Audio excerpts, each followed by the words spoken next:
What's going on, brothers and sisters? Chris here from Namaste Gaming, and this is going to be the first in a short run series discussing the balance changes implemented in the Sky Pirates of Tyria patch. Before I get to the video, I hit 5,000 subs yesterday, and I just want to thank all of you guys for helping me get there. I'll be doing a more personal video as a sort of milestone thing coming up. I actually wasn't expecting to hit 5k until next week, but my subs have blown up over the past few days, which I'm certainly not going to complain about. But yeah, it kinda left me empty-handed as far as doing a video for 5k, so I just wanted to thank you. You guys are awesome, and this is literally 10 times the amount of subs I expected to have by the end of my first year, and we've still got a couple of months to go. So yeah, at risk of sounding like a broken record, thanks. So I had a few ideas for the format of these videos, and I've settled on just reviewing the practical effects of the changes and my perspective on how they affect the status quo of each profession. In this video, we're going to cover Elementalist and Warrior, and I'd really love for you guys to jump in on this one because I'm trying to play all 8 classes here, so those of you who actually have a dedicated main are probably going to have insight on some of these changes that might not be readily apparent to an altaholic like me. With that out of the way, let's get started. So, the Elementalist changes. Staff got an overall buff with the cast times and aftercasts. Scepter, Dagger, and Condition builds got buffed with the Fire, Air, and Earth trait changes, and the Dual Dagger Cantrips build got nerfed again. Yeah.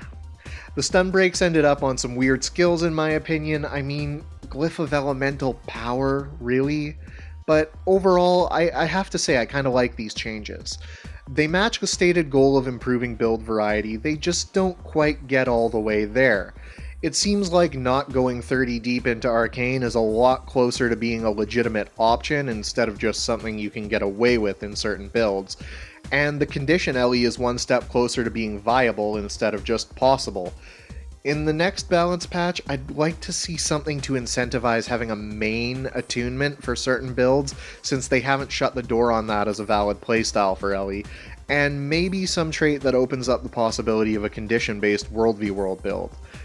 As far as the status quo goes, I feel like they did an okay job of increasing build variety in PvE, but for World v World, your best bet is still Dual Dagger Cantrips for roaming, or Staff Cantrips for running with the Zerg, so not a ton of changes there. Moving on to the Warrior changes, wow, these ones feel kinda disjointed.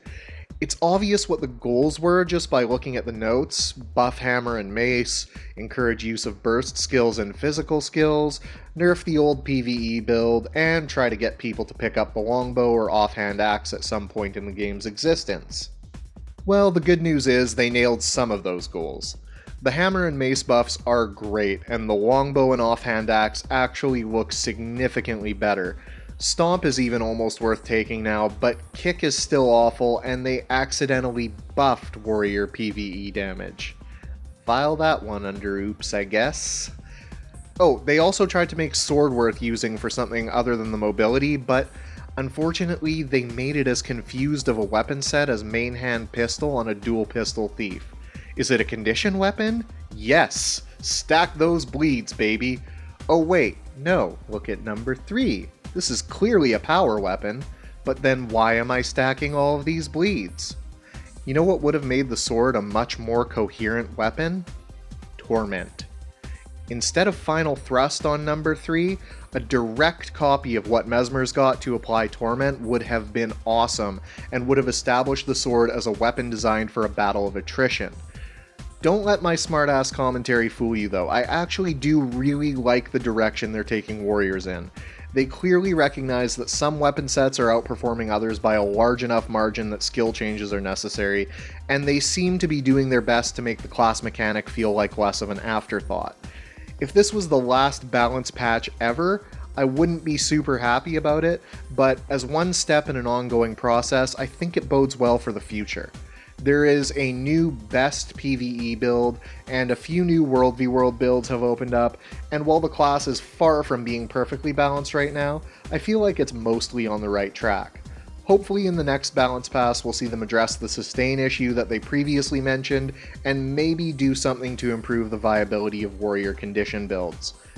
As always, I'm interested in hearing what you guys have to say and looking forward to chatting with you in the comments, so feel free to drop in there and say your piece on the Alien Warrior changes, or hit me up with any questions you might have. That's all for this one. If you enjoyed the video, perhaps you could find it in your heart to click like on your way out, and if you're new around here, click the subscribe button, and in exchange, I'll deliver fresh tasty videos to your sub box as often as I can. Much love to each and every one of you beautiful people, and stay black.